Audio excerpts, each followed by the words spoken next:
Hello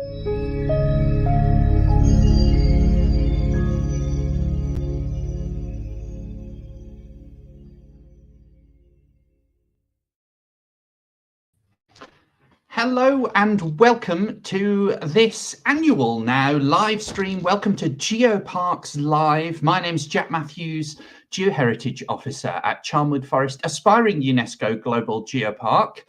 Today we're going to be bringing you live coverage from the UNESCO Executive Board meeting in Paris, where member states are meeting to discuss a diverse array of topics, but of course for most interest to us and viewers joining us around the world are the proposals for 18 new geoparks, which will be voted on today. Now, just to be clear, although Charnwood Forest is an aspiring geopark, we haven't got our application in yet and we are not being voted on today. But it's nice to celebrate with others, and it is an opportunity to talk about what geoparks are, why they're so important within the UNESCO system and also to local communities, and to celebrate with those 18 areas. Now, I can see on my screens here, the debate is continuing. I'm bringing you more on that. We'll be bringing you some background on the 18 applicants from all around the world, and we're going to be telling you something about what's been going on in UNESCO over the past few weeks. This has been a quite unusual executive board when it comes to geoparks, and we're bringing you more on that news in a moment. But to start off, here's a little reminder of what it's like in Charnwood. It's time to discover Charnwood. Perfectly located right in the center of the country and enjoying superb transport links, there is no better place to visit, work and live. For nearly 600 million years, the powerful forces of nature have been sculpting our breathtaking landscapes.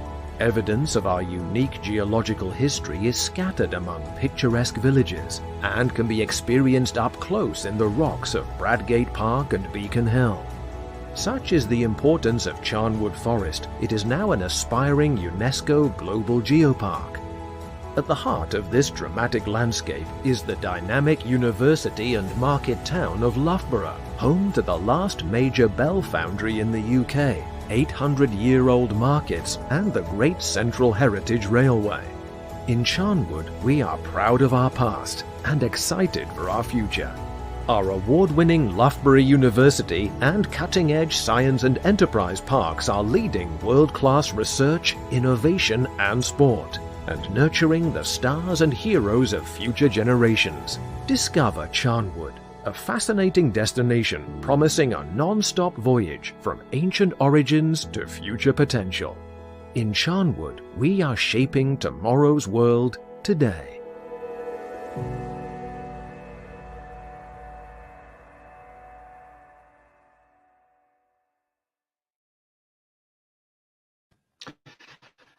There we are. You can see next to me there is, not in person, but virtually, is Her Excellency, the Chair of the FA Commission. And that gives us an opportunity to talk a little bit about how the UNESCO Executive Board works and also how the geopark proposals that are being voted on today will be taking their journey through the sometimes complex world of UNESCO commissions.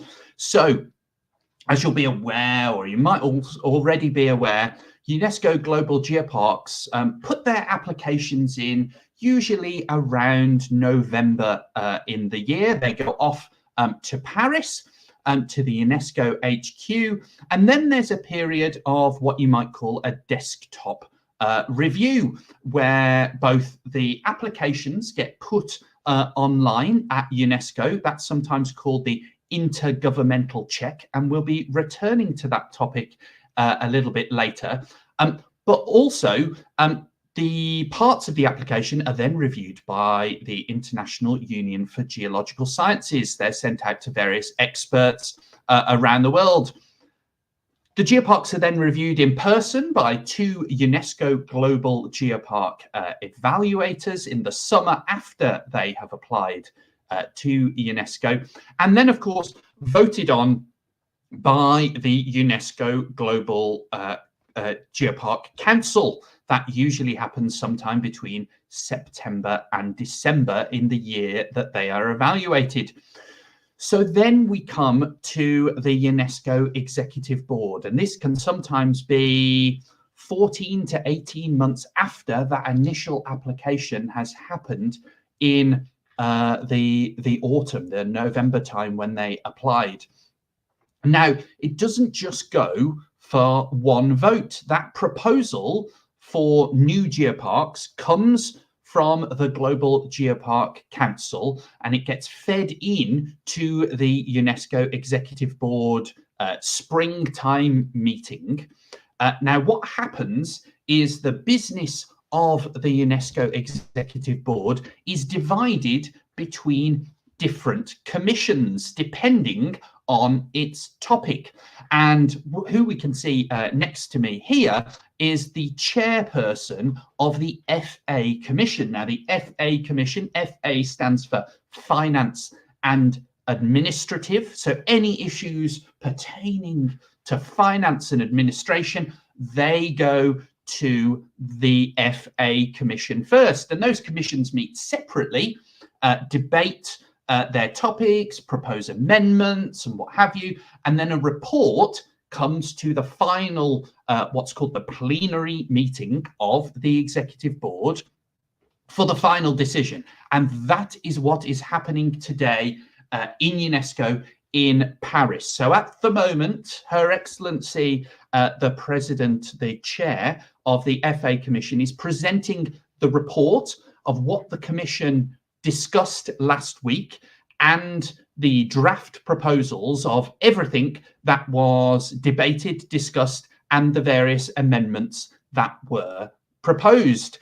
And it is now for the plenary to discuss and debate and accept. And we should say that what normally happens is all of the debate happens in the Commission, and after Her Excellency has presented the report and recommendations of her Commission today, it's highly likely that the room will just vote, approve, and that is the point that the procedure for the FA Commission, the report of the FA Commission, is accepted.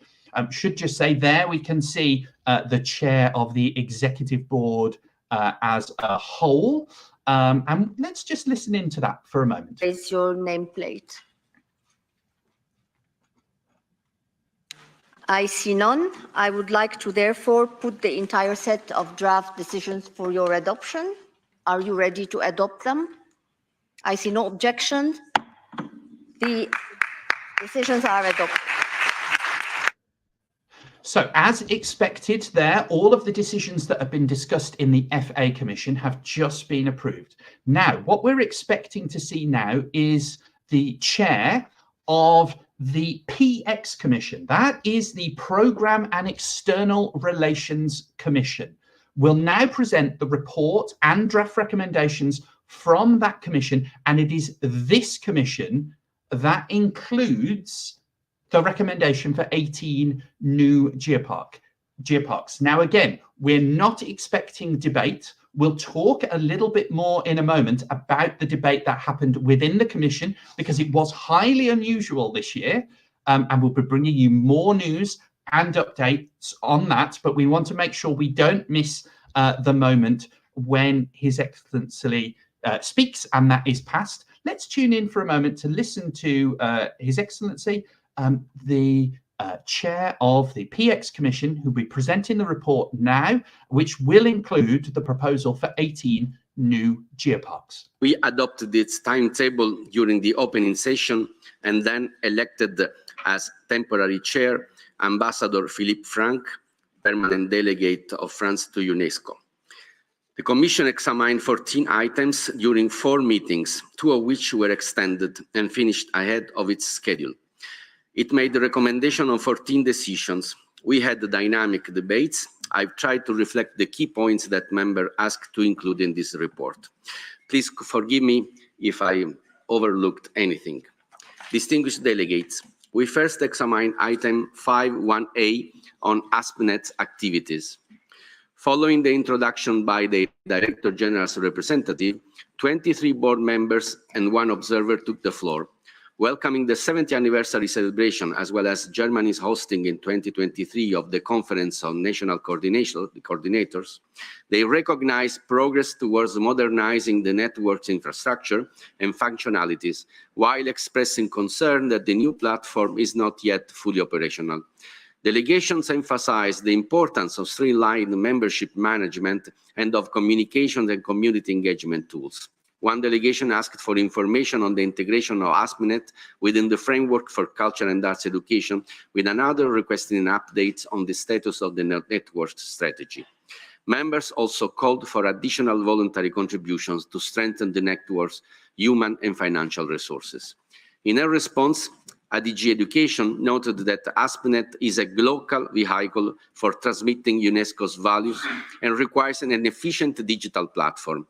She clarified that membership applications via the tool will be possible from September. Now we're going to do some commentary over the top. We'll make sure that we don't miss the moment when His Excellency, who I believe is the UNESCO ambassador from Italy, will be speaking, but usually these reports do take about 20 minutes to read. They will go through a brief summary of the discussions that happened. And as I say, there was quite an unusual discussion on the Geoparks proposal, but we'll make sure we don't miss the moment, because I know there will be viewers joining us today who will want to see the exact moment when their Geoparks are approved. I should say, thank you to all of you who are joining us here today from around the world. If you have any questions, you can put them up on the chat. You can comment on the chat or in the comments, and we will try and answer your questions. We should say that UNESCO is, as with many intergovernmental systems, can be quite complex. So we don't promise to have the answers, but we will try our very hardest.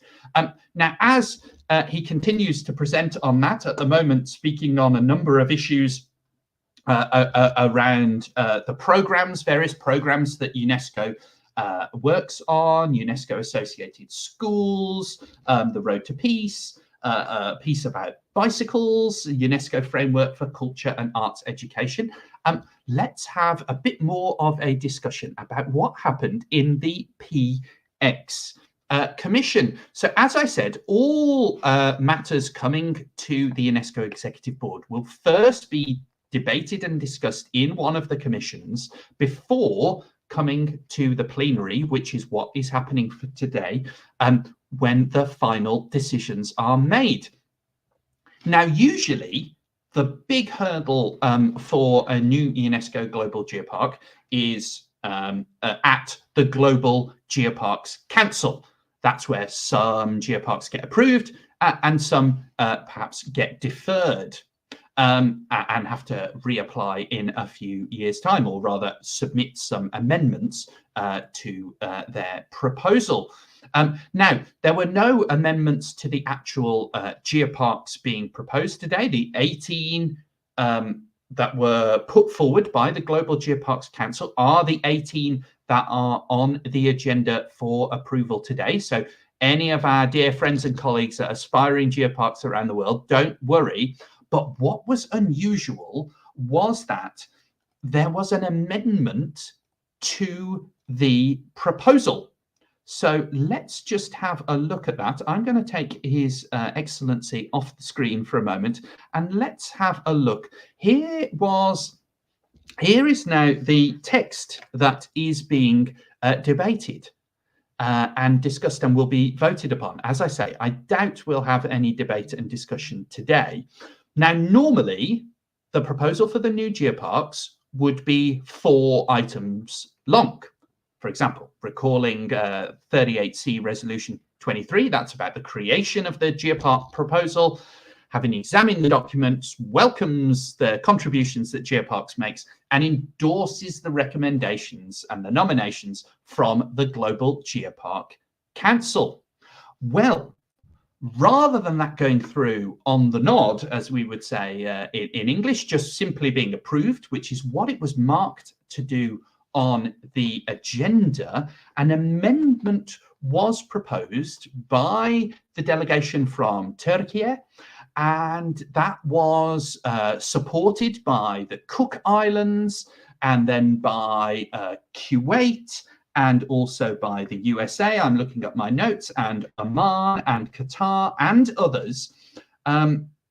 South Africa as well, and it would appear that there is some, how to put it, there is some concern among delegations about the, quote, and this was a phrase that was used, the politicization of the Global Geoparks application process. Now, there wasn't much further detail on what that actually meant, but reading between the lines, and this is totally speculation on my part, it would appear that there is some politicization around what is called the intergovernmental check. This is the opportunity for where governments can check applications coming in from all around the world. Now, I don't have any more information than that, but clearly the concern was big enough that rather than just allowing the proposal to go through, it was amended to add in those 2 paragraphs at the end. And what is most interesting is that it creates, as you will see, an open-ended working group for the comprehensive review and update of the operational guidelines for UNESCO Global Geoparks, with a view to being implemented for applications for the 2025 cycle. What does this mean? Well, it means that if this is passed today, there will be a huge review of the rules of how UNESCO Global Geoparks work, and that must be finished before this time next year, so that it can be brought to the 221st session of the UNESCO Executive Board and be in place in time for any geopark wishing to apply in November time of 2025.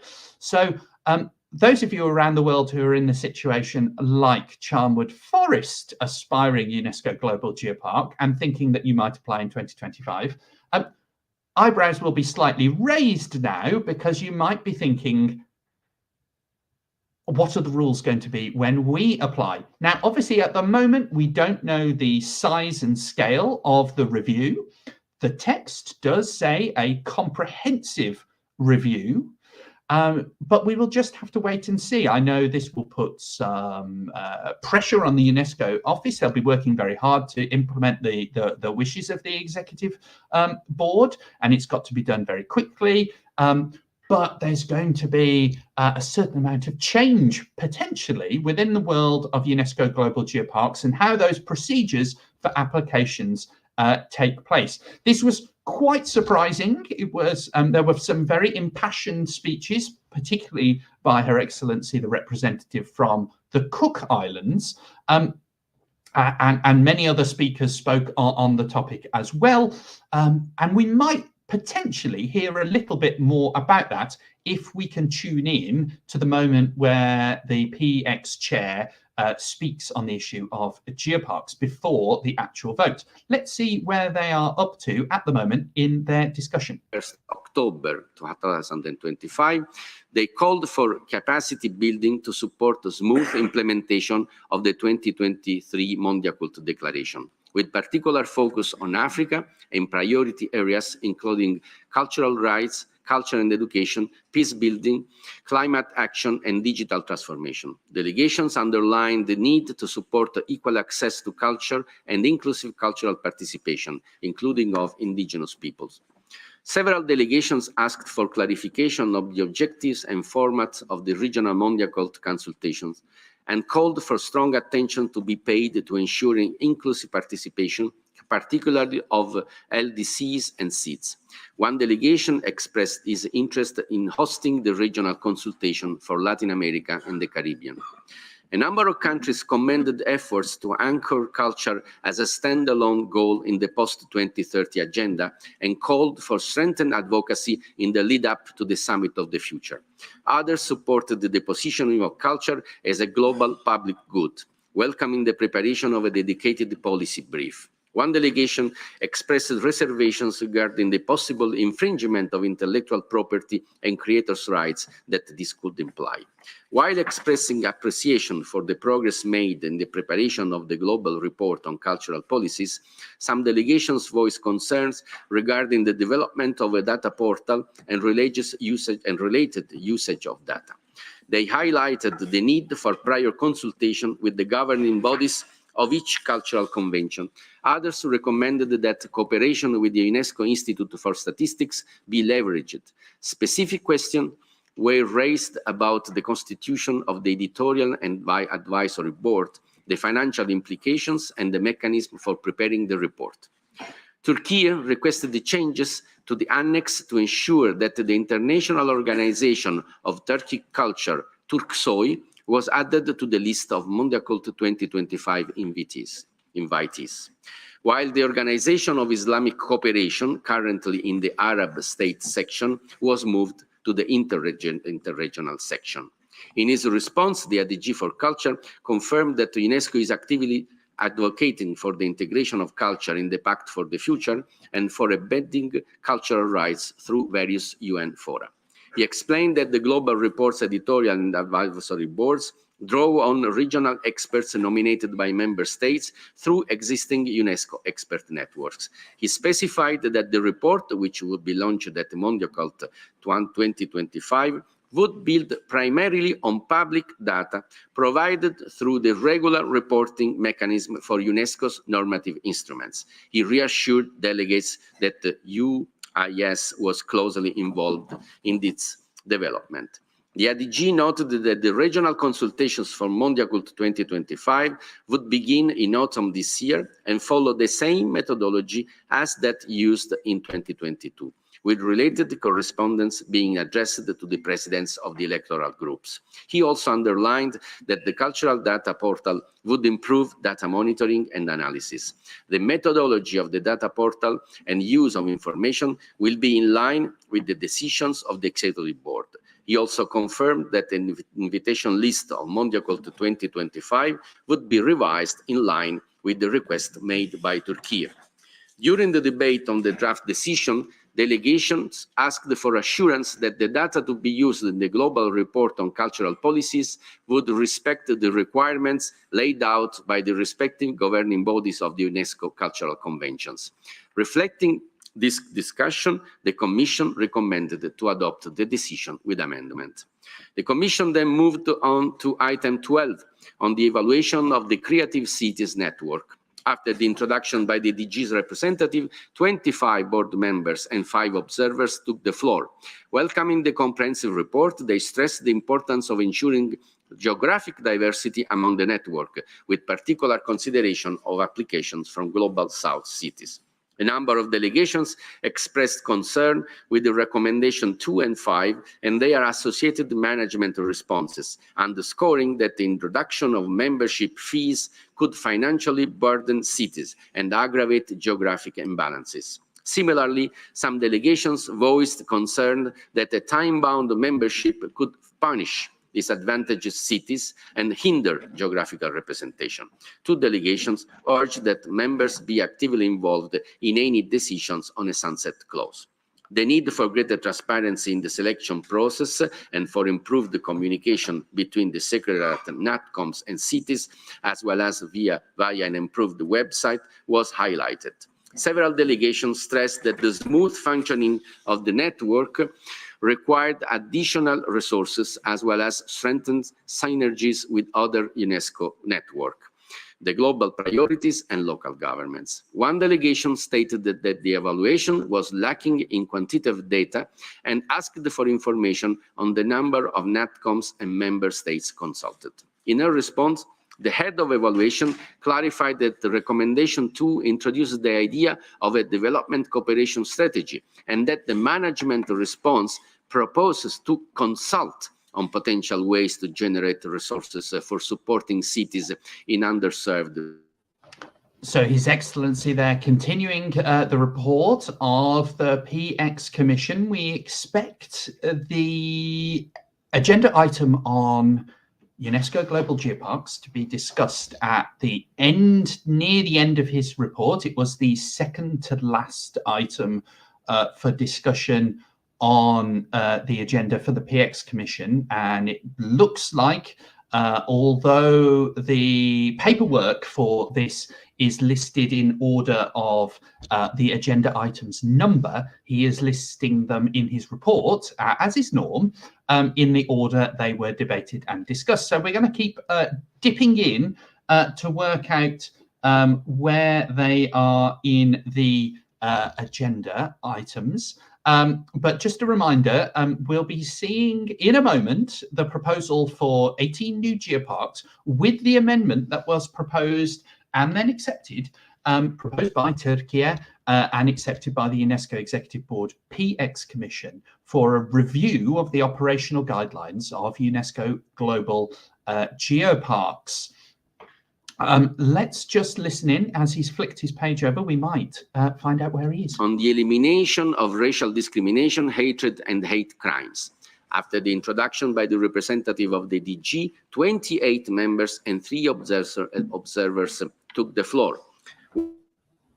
So this is agenda item 5.1b. And so I think we've still got some way to go. Don't worry, we will bring you all the news and we won't miss the very important moment when 18 new geoparks are approved by the UNESCO Executive Board. We'll bring you that moment live as it happens, and we'll also bring you a bit of a review of who these 18 wonderful areas are and what is going on with their wonderful geology and their brilliant, superb communities. Let's just have a quick look at who these 18 new geoparks are. There's some of their logos.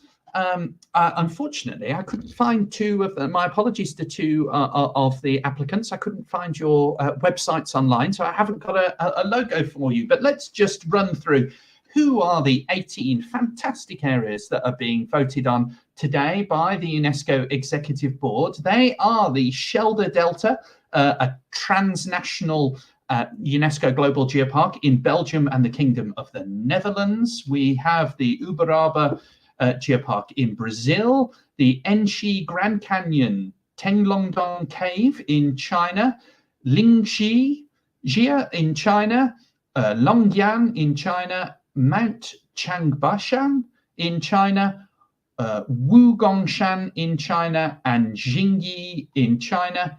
There is Biokovo Imotsky Lakes in Croatia, the South Fin Archipelago in Denmark, Impact Crater Lake Geopark Lapajavi in Finland, Amérique in France, Normandy, Maine in France, Meteora Pili in Greece, the Buk region in Hungary, the land of extinct volcanoes in Poland, Ueste in Portugal, and Calatrava volcanoes, Ciudad Real in Spain. My apologies for however I pronounced your names. We're looking forward to learning more about your fantastic geology and how you mesh that with your communities and your cultural heritage, and celebrate that. Very much looking forward to that. And we're going to be bringing you some videos in a moment from those geoparks and some information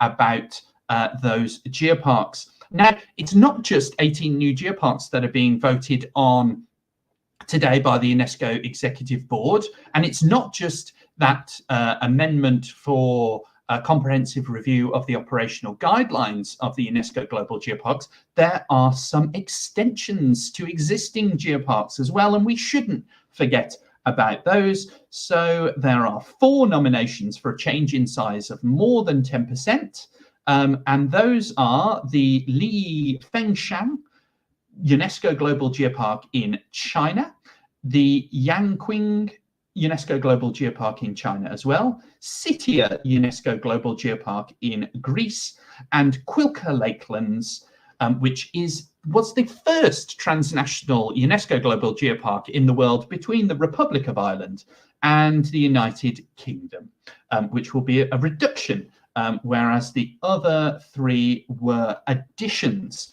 So all being well, those 4 UNESCO Global Geoparks will have new boundaries to them within the next hour. I expect it won't be very long. And for those interested in design of UNESCO Global Geopark logos, I have been drawn while putting this presentation together. But I look at the similarity between Shelder Delta and Volcanes de Calatravia in Spain. A very similar logo. How very interesting that people get drawn to this G with the layers of rock and the sea in there as well. Let's once more tune in to His Excellency to find out where we are in the agenda of the PX Commission as that report is presented. On global priority gender equality and the corresponding allocation of human and financial resources. In a response, the Director of Gender Equality recalled that meaningful results can only be achieved through collective efforts associating the entire UNESCO community and constituencies, and in close cooperation with other UN entities. She noted that the new planning and monitoring tools will be complemented by internal capacity building, in particular at the field level. Calling on member states to support transformative interventions through voluntary contributions, she stressed the importance of ensuring that the gender equality remains central in the Pact for the Future and that UNESCO action to support the women and girls in crisis and emergencies is prioritized. The ADG SHS thanked the member states for their support to the Mentalities program and reiterated the need to implement the recommendation on the ethics of AI, which includes a chapter on gender equality. The Commission recommended the adoption of the draft decision. The penultimate item was item 8 on geoparks. After the introduction by the representative of the DG, the Commission turned directly to the examination of the draft decision, which was recommended for adoption with amendments. 6 members and 1 observer then took the floor, with 1 delegate announcing that his country would host the 9th session of the Geoparks Council back-to-back with the upcoming Asia-Pacific Geoparks Network meeting. 1 delegation underlined that they would wish to see a review of the operating guidelines. Delegation of the Republic of Korea took note of the designation of part of Mount Pakdu as a global geopark and voiced its hope that the remaining portion would be nominated in due course. The final item on our agenda was item 9 on the IBSP's statutes, which was presented by the DG representative. 11 members. There you go. So there was, as was expected, mentioned quite briefly, but there was that moment there mentioning the amendment that was proposed by the representatives from Turkey and supported by the PX Commission there for a comprehensive review of the UNESCO Global Geopark operational guidelines. And there was also that recognition that there was a speech after that item had been debated by the Republic of Korea regarding the new UNESCO Global Geopark proposed by China, which is on the border with North Korea and is mentioned in the South Korean national anthem. And there was some obviously geopolitics going on there. Let's just tune in to see what is happening. And agreed to adjust the number to 18. She also noted that delegations may send observers and scientific partners to attend board meetings. The ADG agreed to make virtual meetings exceptional. She highlighted the small size and budget of the concerned team. Reflected the discussion, the Commission recommended the adoption of the draft decision with amendment. Dear Chair, dear colleague, I've come to the end of my report, and you are all happy, I suppose. The decisions are in document 217-X49. Let me thank the distinguished PX Commission members. Your determination to achieve solid outcomes and constructive approach helped us to achieve consensus on the items we considered. I'm also grateful to the temporary chair, Ambassador Frank, for displaying an exemplary sense of commitment. I thank the Secretariat for having supported the Commission's deliberations. I'd like to especially thank our Secretary, Maya Maklouf-Sarazan, and her team, Fadouma Ali, Patrice Bonnet, Ewan McWay-Jones, Elspeth McOmish, and Petra van Vugt-Thyssen. Many thanks also to those without whom our Commission could not have run smoothly: room clerks, interpreters, translators, typists, technicians, and others. Finally, let me thank all Executive Board members and you, especially Madam Chair, for contributing to the success of the work of the PX Commission with unwavering support and diligence. Thank you for your attention.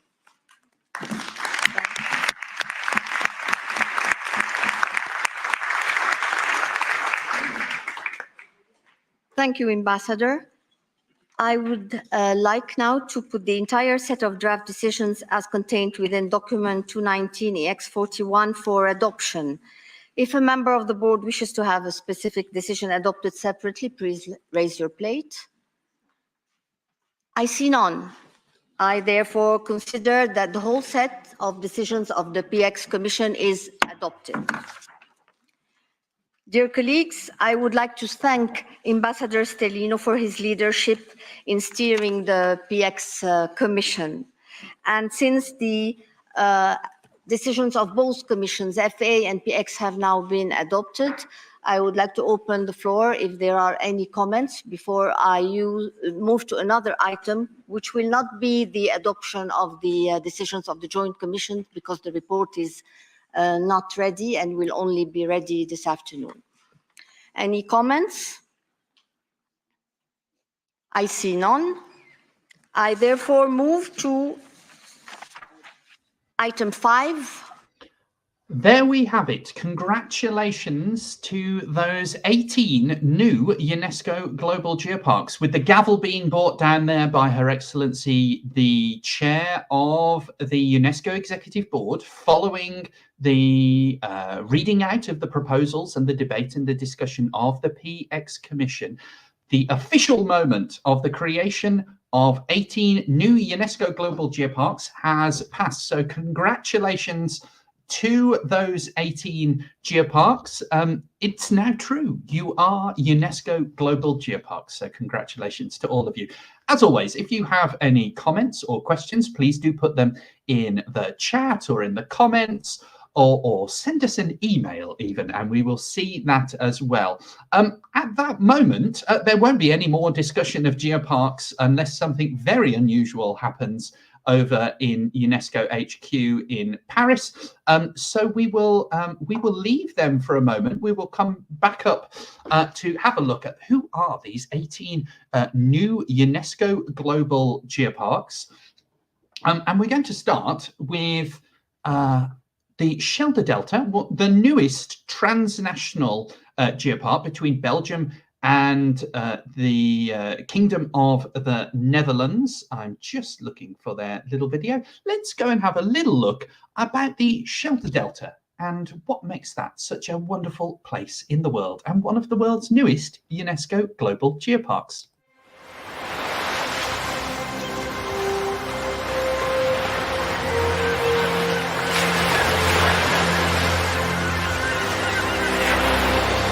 Oude oevers, hoogteverschillen, herdenken en nooit vergeten, miljoenen jaren, strijd tegen het water, het Schelde Deltagebied, gevormd door de mens, kraamkamer en bron van voedsel,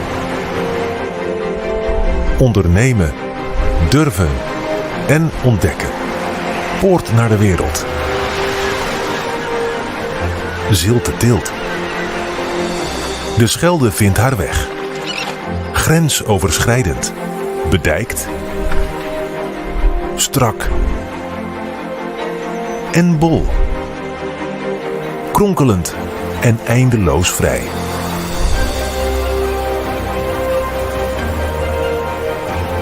Stille getuigen. Klei voor baksteen. Historisch erfgoed. Overzien. Linies. Ontdekken. Gelaagd. Hoogwaterbescherming. Sigmaplan. historische cultuur. Malen op het getij. Controleren. Overkanten. Overbruggen. Intensief en voortvarend. Levendige wereldhaven. Verder kijken. De diepte in. Verdronken land. Schorren. Kreken. Slikken. Geulen. Verdronken dorpen. Nieuwe natuur. Volop leven. Aan de kust en daar voorbij. Erosie. Bron van energie. Verborgen schatten. Getij. Eb en vloed. Telen. Fruit. Erfgoed. Dijkdoorbraken. Ploegen. Vruchtbare grond. Ongekend afwisselend.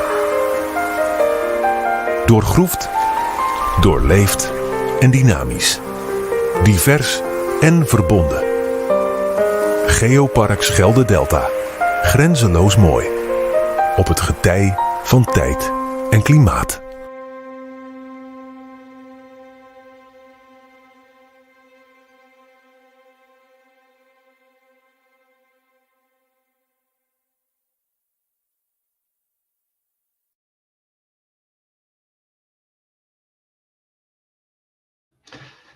Welcome back, where it is 10:36 in the United Kingdom, 11:36 at UNESCO HQ in Paris, where we have some very happy breaking news that 18 new UNESCO Global Geoparks have been approved by the UNESCO Executive Board after a very long process.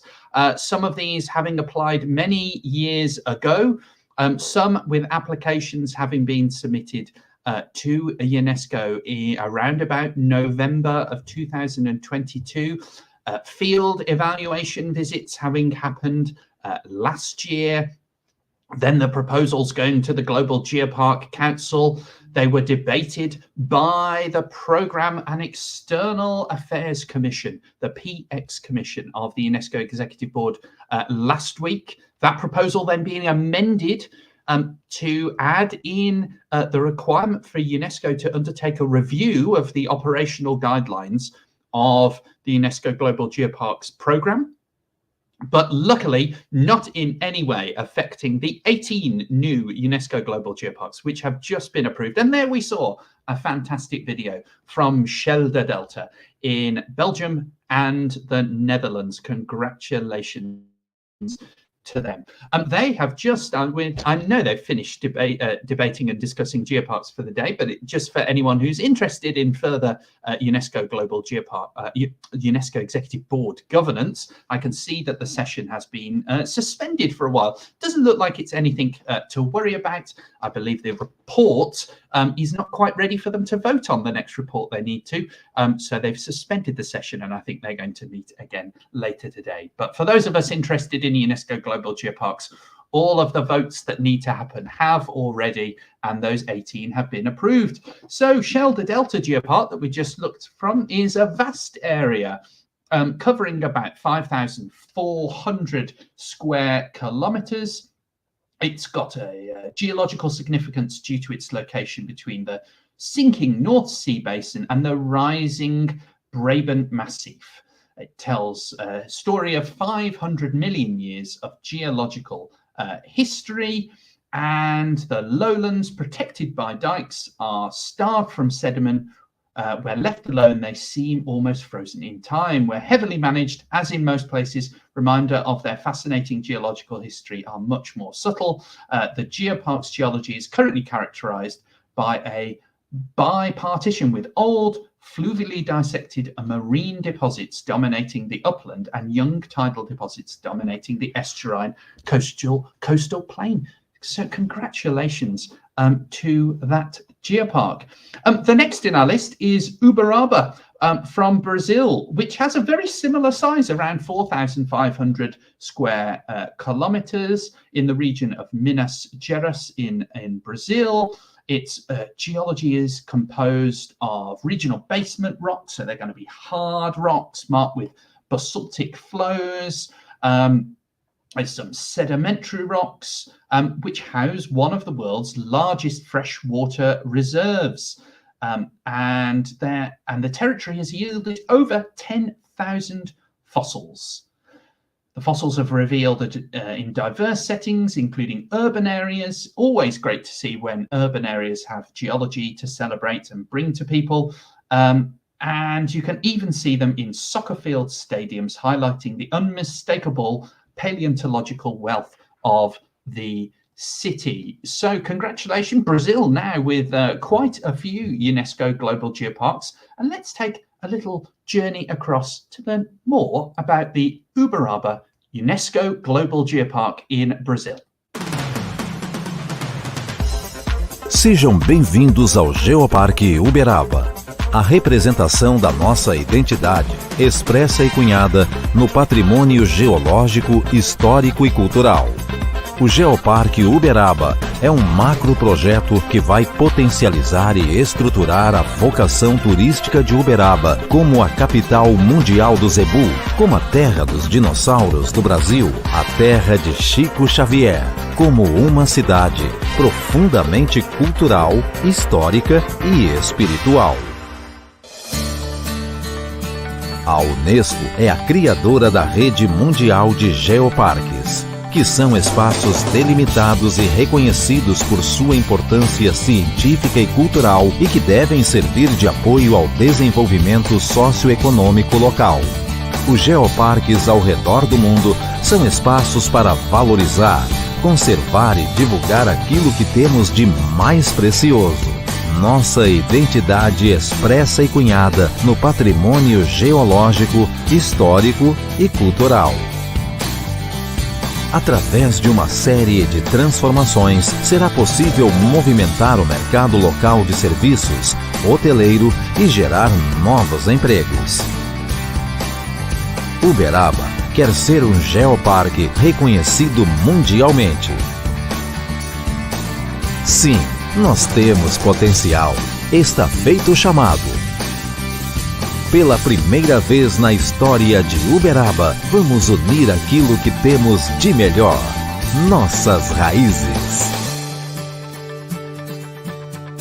Estamos de braços abertos.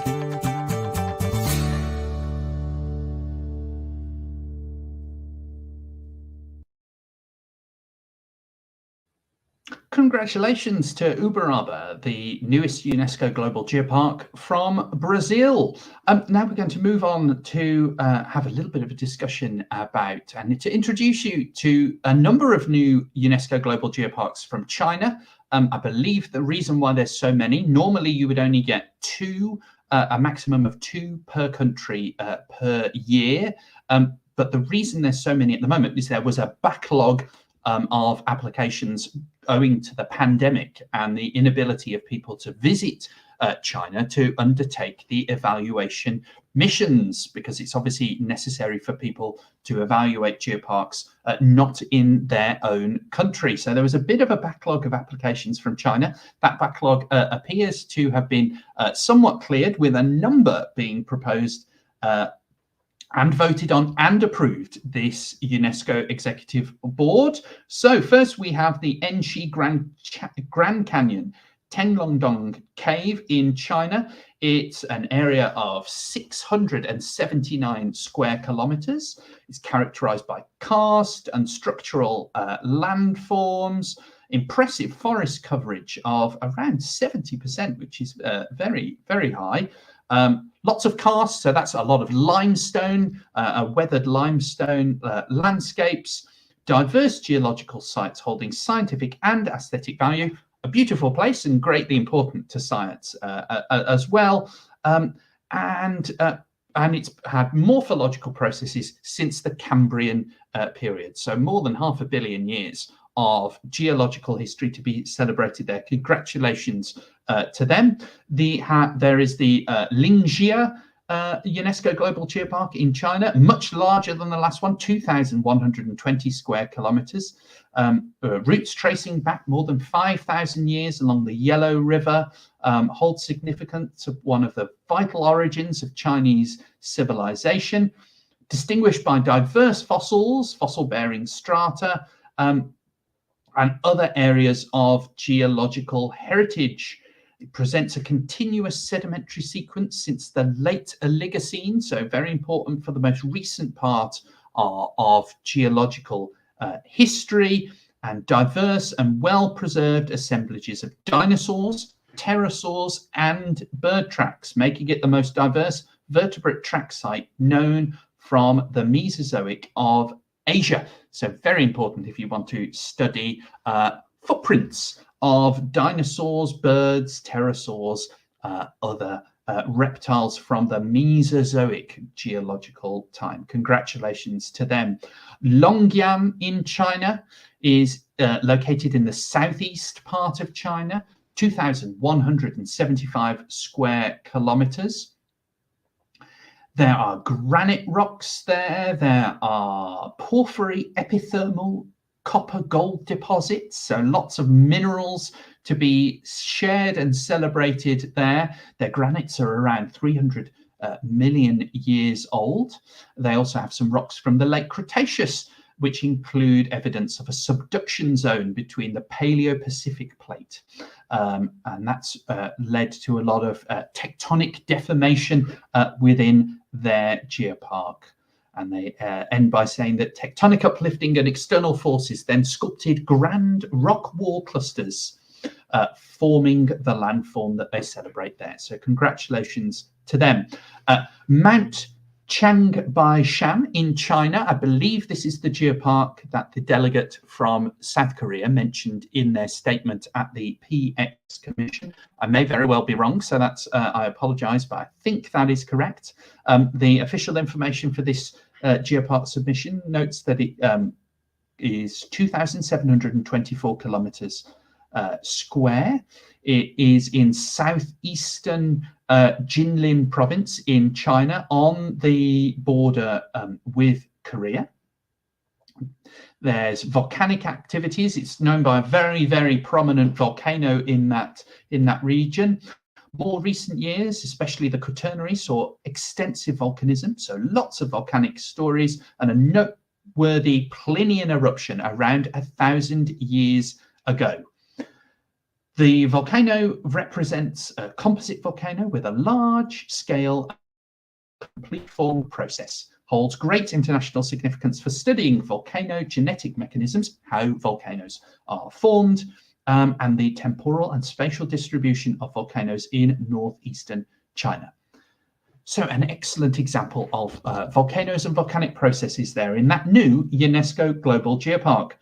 There is also the Wugongshan UNESCO Global Geopark in China, 1,471 square kilometers, positioned in the south of the suture zone between the Yangtze and Cathay-Asia blocks.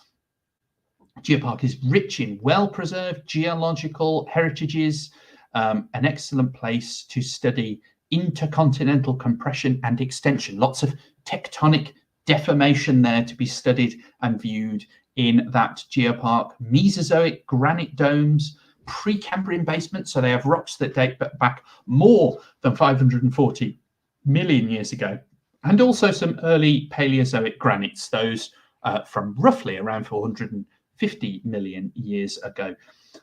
Lots of different geology to study there. Congratulations to them. And the final new geopark from China is the Jingyi UNESCO Global Geopark from China, 1,456 kilometers square, mostly Permian and Triassic sedimentary rocks. Noteworthy features include a fossil-rich site from the Middle Triassic, known for marine reptiles and fish.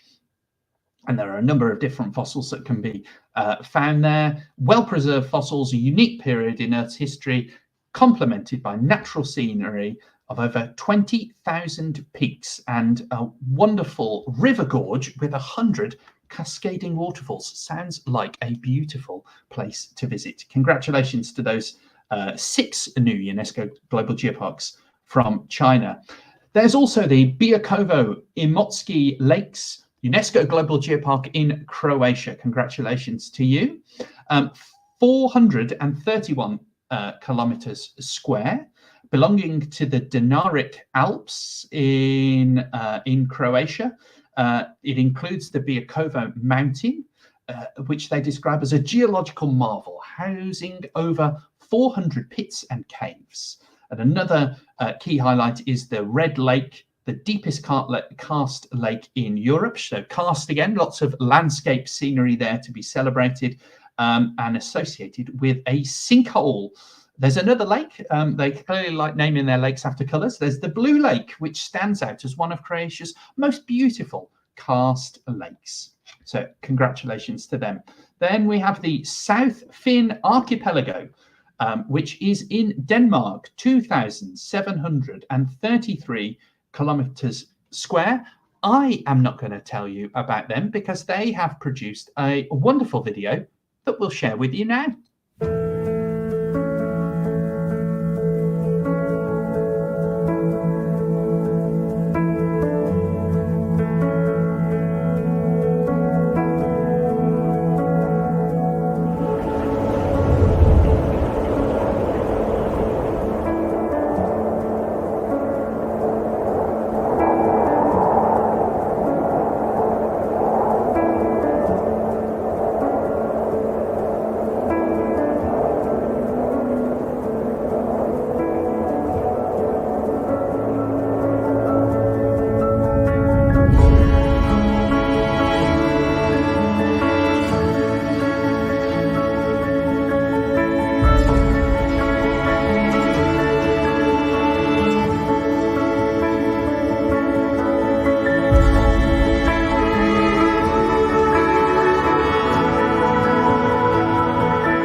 Congratulations to our friends in Denmark on their new UNESCO Global Geopark, mostly focusing on glacial history there. They talk about in the final sentence there, glacial, interglacial sedimentary sequences, glaciotectonics and Holocene coastal development unveils approximately 800,000 years of geological history. Congratulations to them. We travel a little further north now to the Impact Crater Lake Geopark, Lapajärvi in Finland, 2,304 square kilometers. The centerpiece of the geological intrigue of the geopark is the impact crater, recognized as Europe's largest impact crater lake. It was formed 78 million years ago by a meteorite impact.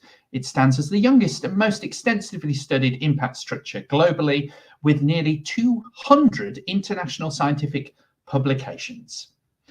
There is even a special mineral that's found in the island in the middle of the lake. So absolutely staggering, internationally significant geology and wonderful scenery to see too. The territory not only preserves the geological legacy of a meteorite impact, but also invites visitors to engage with its unique features and explore the fascinating history written in its rocks and landscapes. Congratulations to our friends in Finland on their new UNESCO Global Geopark. We now travel south and west a little bit to 2 new UNESCO Geoparks in France. Bonjour to anyone joining us from France for today's live stream of the UNESCO Executive Board. The first of these is Armorique UNESCO Global Geopark in France, where I believe we have, again, a little video to tell us a little bit about that wonderful place, one of the world's newest UNESCO Global Geoparks.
Congratulations to Armorique in France.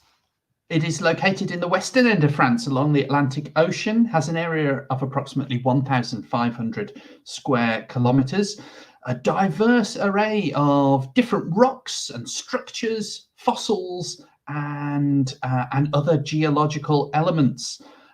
It is a large part of the Armorican Massif, and particularly of interest to us here at Charnwood Forest, of course, is that this area is associated with formations from the Ediacaran geological period. That's the geological period that runs from 635 to 539 million years ago, very prominent in this new UNESCO Global Geopark. They also have rocks from the Cambrian.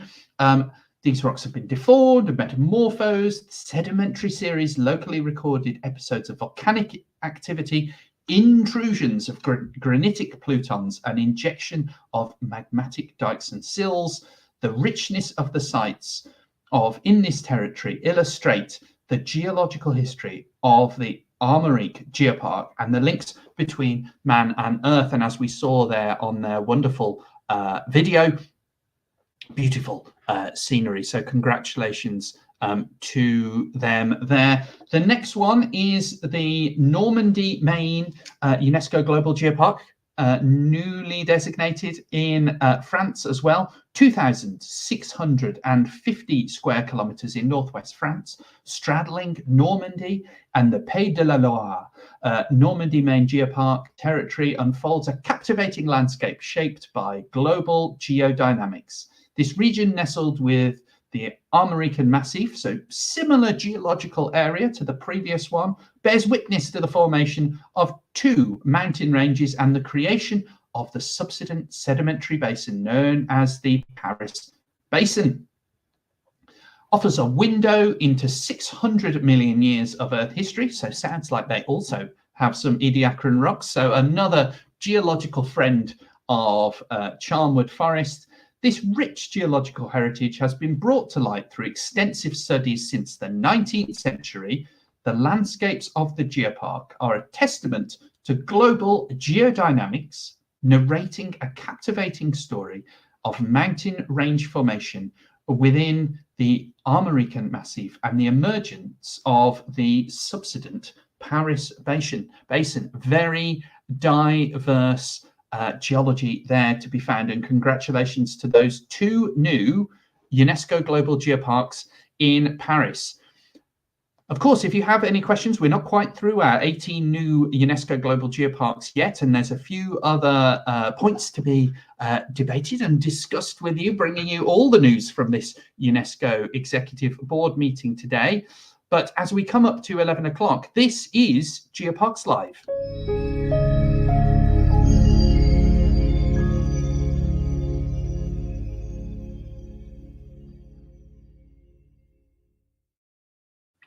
The time is 11 o'clock here in the UK, 12 noon in Paris at the UNESCO headquarters in France. And the breaking news is that 18 new UNESCO Global Geoparks have been approved by the UNESCO Executive Board in its 219th session today. That's the final vote done, and congratulations to those 18 areas around the world.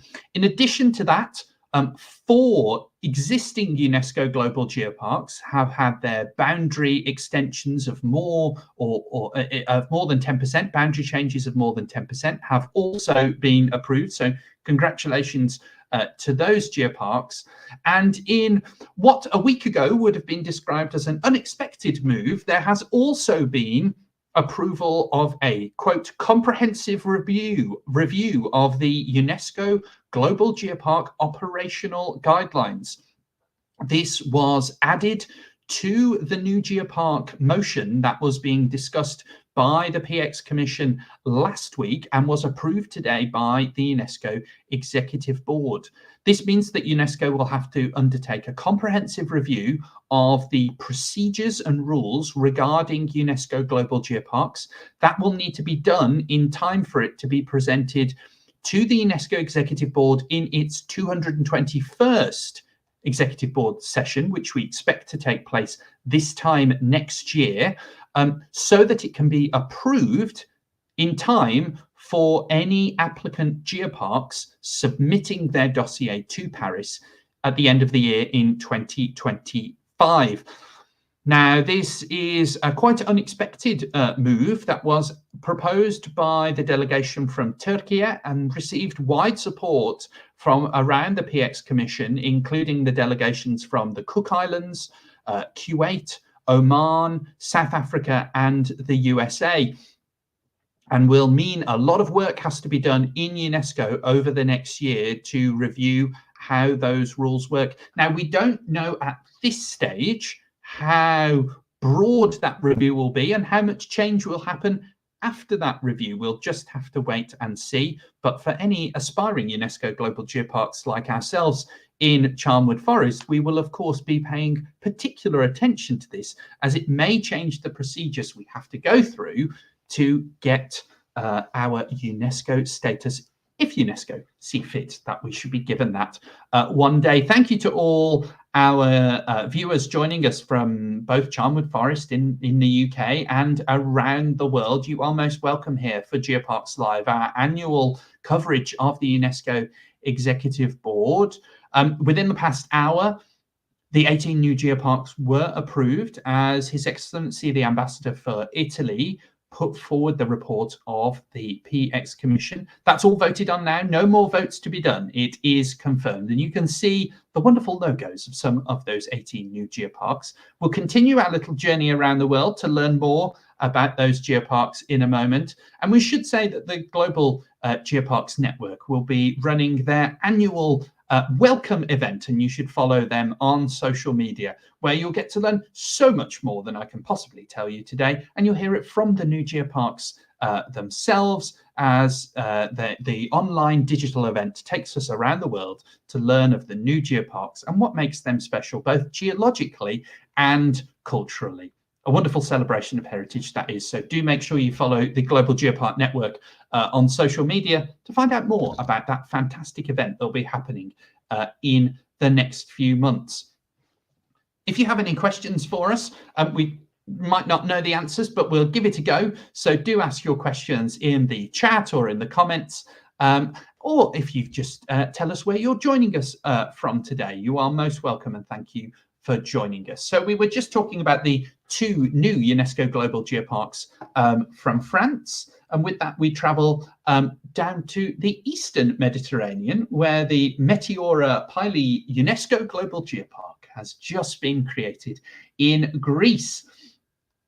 It covers an area of just over 2,400 square kilometers, with geology dating back to the late Jurassic, and has geology associated with the coming together of Africa and Eurasia and the plate collisions that have gone on there.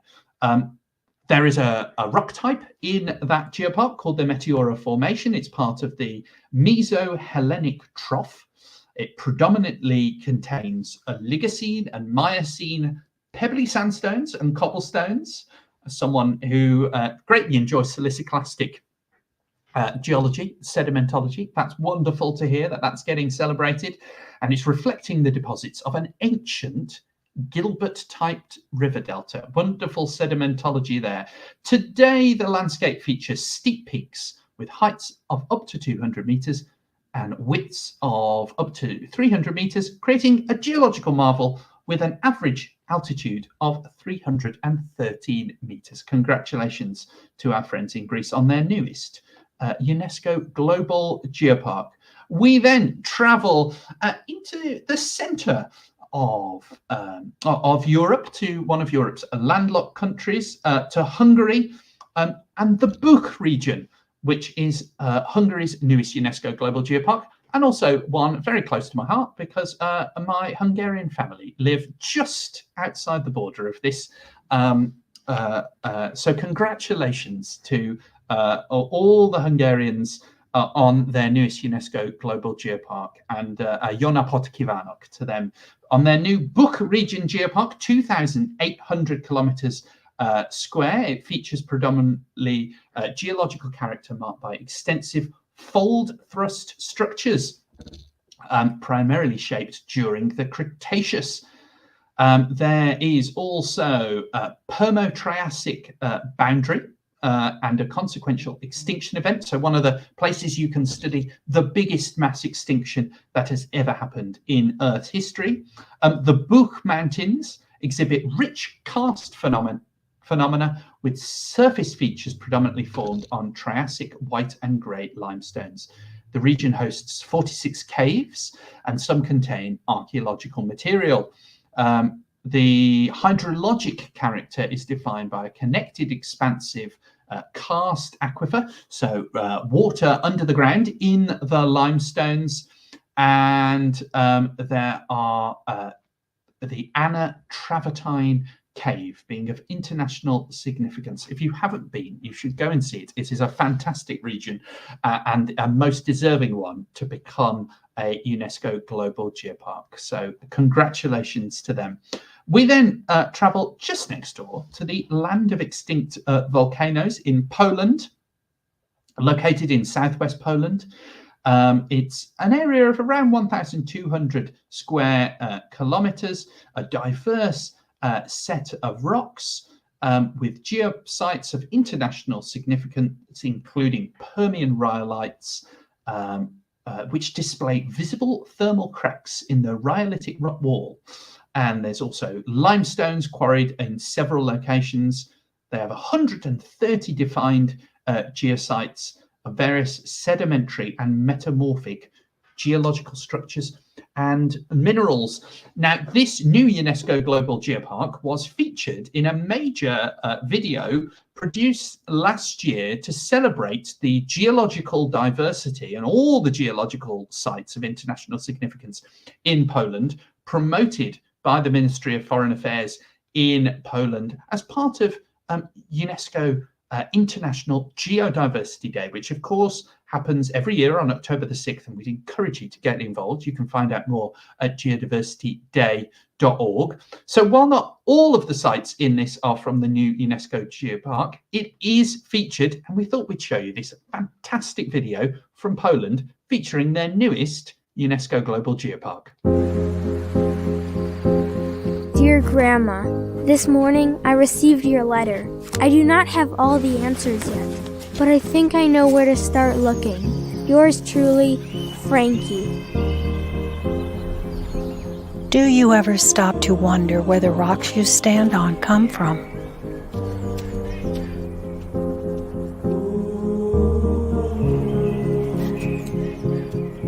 You sent me to search for a place where the water captured the rainbow. I didn't think it was real. From here, I must find the kingdom of forgotten fire. Remember, look too closely at the trees and you might not see the forest. Look for slumbering giants that hide in plain sight.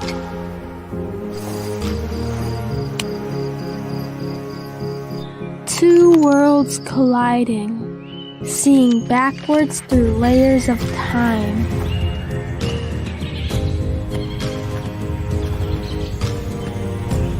As you begin to look at the world with new eyes, you will start to find details that will amaze you.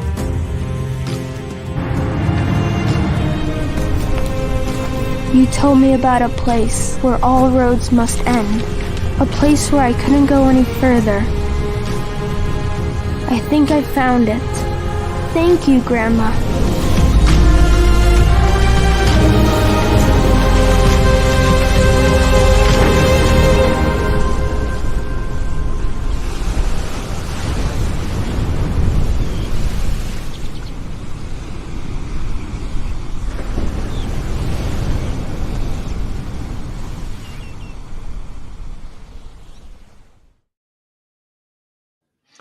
And you can find more about International Geodiversity Day at geodiversity.org, and hopefully many, if not all, of the 18 new UNESCO Global Geoparks will be joining in with that celebration this October.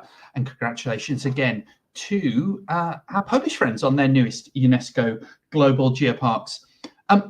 We now go over to Portugal, to the Oeste UNESCO Global Geopark.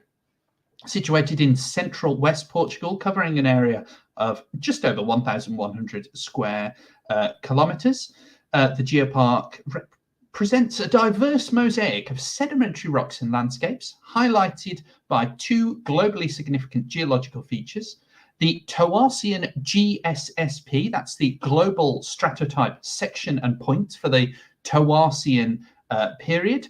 A GSSP is the point that all the geologists in the world recognize as the standard, the excellent place to go and look at a particular geological boundary. And this one will be the base of the Toarcian geological time. So they have a GSSP. It's always a nice thing to have.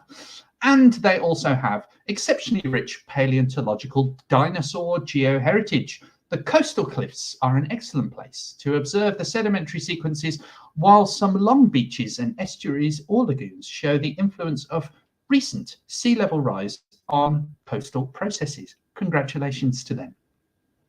And our 18th newest UNESCO Global Geopark is in Spain, joining a huge number of UNESCO Global Geoparks that Spain already has. This is the Calatrava Volcanoes Ciudad Real, UNESCO Global Geopark. It's around 4,300 square kilometres, holds international geological significance by offering a chronological thread of distinctive events. What a wonderful phrase that is. It houses the world's most prolific mining reservoir of cinnabar in the region. And it has been exploited for production of the element mercury for over 1,000 years. The Carboniferous mining basin preserves botanical and faunistic paleontological evidence, so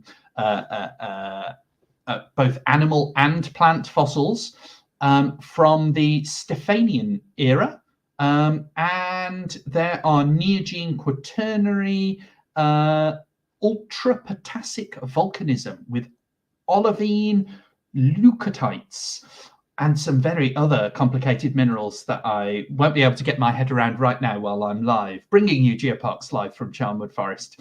The Pliocene paleontological site is crucial for understanding species evolution, including mastodons and equids, and they have geological heritage stretching back 440 million years. Congratulations to those, our friends in Spain, on their newest UNESCO Global Geopark. Just a reminder that there are 8 boundary changes that were also approved today. The Li Fengshan UNESCO Global Geopark in China, alongside the Yangqing UNESCO Global Geopark in China, Sitia in Greece, and a slight reduction in size for Quilca Lakelands, the world's first transnational UNESCO Global Geopark in the Republic of Ireland and the United Kingdom. Congratulations to all of them. We also want to bring you some news of some of the geoparks that are being up for evaluation this year. So these are not, to be clear, these are not the geoparks that have been voted on today. These are the geoparks that will have their field evaluation this year. As far as we know, this document was posted on the UNESCO website, so it's public, we can make it available to you, and we'll just run through those. So geoparks being reviewed this year in 2024, if they get approval by the council, these will be the ones we'll be discussing this time next year at the 221st session of the UNESCO Executive Board. We have the Costos e Lagunas Geopark in Brazil, Niagara in Canada, Yunyang in China, 2 geoparks from Indonesia, Kebumen and Meratus. From Italy, there is Alta Murgia, and from Mexico, there is the Musquiz Coahuila, and from Morocco, the Chef Chouan Geopark is being proposed. From Norway, the Fjord Coast Regional Park and Geopark. 2 new proposals from the Republic of Korea, the Danyang and the Gibuk Donghyang. From Romania, we have the Oltenia de Sub Munte. From Saudi Arabia, 2 applications. These would be Saudi Arabia's first UNESCO Global Geoparks, if accepted, Salma and North Riyadh. From Spain, Costa Quebrada. From the United Republic of Tanzania, Mount Kilimanjaro, of course, of great fame, and that would become Tanzania's second geopark. Of course, Africa currently only has 2 UNESCO Global Geoparks, so if the application by Tanzania and also Morocco is accepted, that would double in 1 year the number of UNESCO Global Geoparks in Africa, which would be a very welcome addition to the global network. From the United Kingdom, Arran, an island in Scotland, and Lang Son from Vietnam. Those are the proposals being reviewed over the next year. It should also be said that there is 1 area modification. It's less than 10%, which will be reviewed as part of the normal re-evaluation procedures. And that is in Luxembourg's one and only and very fine UNESCO Global Geopark, the Melodal Natur- und Geopark in Luxembourg will be having a slight addition to their boundary. You can find more information on that on the UNESCO Doc digital library by searching for geoparks, and you can find all of those applications, including maps, a geological summary, and also a physical and human geography summary for all of those sites if you'd like to learn about the UNESCO Global Geoparks being reviewed this year. At that point, I want to share with you a little bit of a story about what makes Charnwood Forest so special. In the next few years, we're going to be preparing our UNESCO Global Geopark application, and our geological significance is spread over many different geological eras, but of greatest significance are the fossils we have here in Charnwood Forest. And here's a little story about a very special one that was described just a few years ago. Here was some coverage from BBC News. Now, a fossil found in rock in Charnwood Forest in Leicestershire could be evidence of one of the earliest predators that ever lived 560 million years ago. Paleontologists say it pushes back their understanding of modern animal groups like jellyfish by 20 million years, as Victoria Hicks reports. 560 million years ago, Charnwood Forest sat at the bottom of a deep ocean on the sides of a series of volcanoes, and it's here where this earliest known animal predator would have lived. How significant is this find? Well, the early history of animal life is very poorly understood, and that's mostly because there are very few fossils preserved at that time.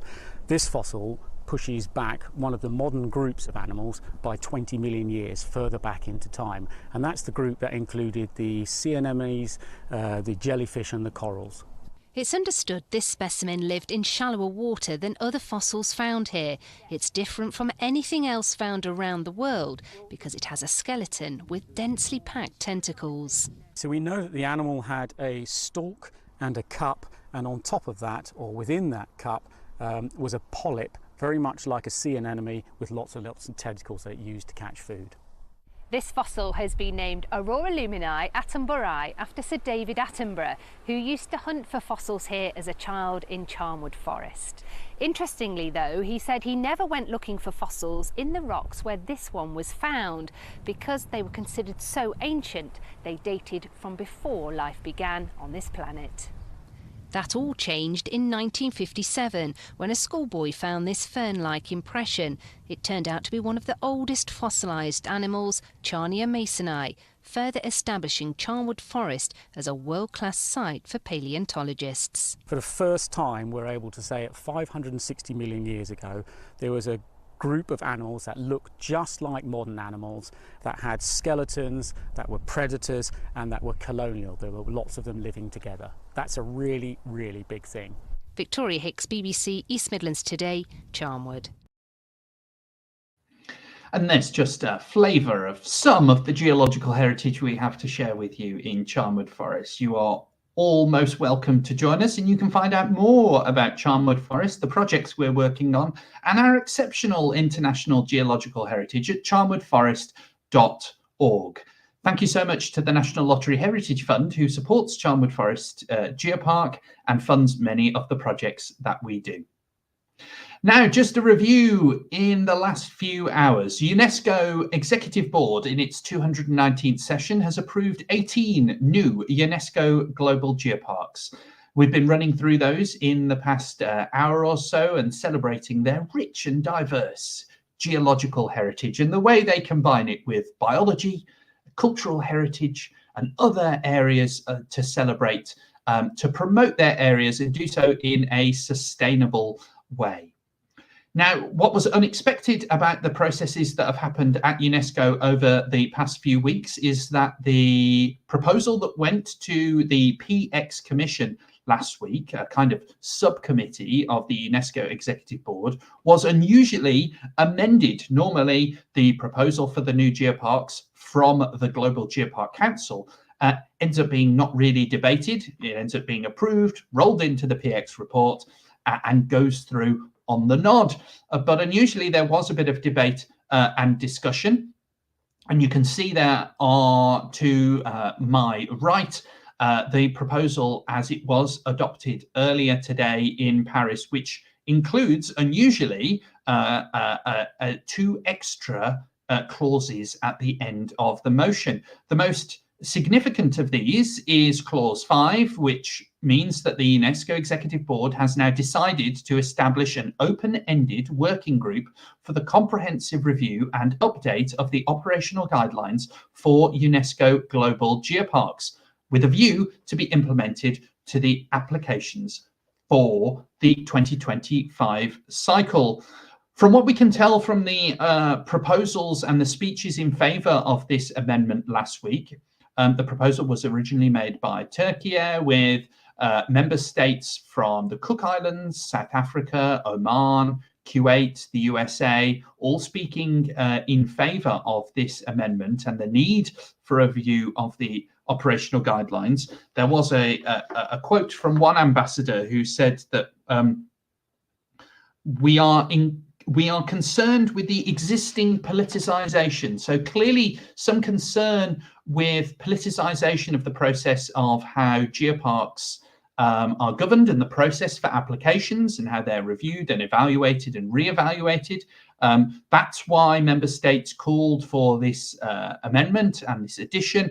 And now over the next 12 months, there'll be a quite comprehensive, well, it says there'll be a comprehensive review and they'll be looking into how all these processes work. Obviously, I think some changes will be made and they'll be put to the 221st session, which will happen this time next year. So if you are an aspiring UNESCO Global Geopark looking to put your application in 2025 or after, it's potential that the rules might be changed. We don't know if that will be a little bit or a lot. So we'll need to keep our eyes and keep abreast of everything that's happening in UNESCO governance. It's never been more important if you're a UNESCO aspiring UNESCO Global Geopark, as there will be some changes to the operational guidelines which govern the application process. But that in no way detracts from the fact that there are 18 new UNESCO Global Geoparks from all around the world, and we would like to celebrate them one last time. There's 16 of their logos. You can find all the details on the UNESCO website under the UNESCO Executive Board documents, and I fully expect that either this afternoon or later this week, we'll see lots of fantastic social media from both those new UNESCO Global Geoparks and also UNESCO celebrating those fantastic sites. So as we come to the end of our 2024 Geoparks live stream coverage of the UNESCO Executive Board, all it behoves me is to say thank you so much to people from all around the world for joining us. We hope this has been really useful to you. We know that UNESCO processes can be complicated, as can many intergovernmental organisations.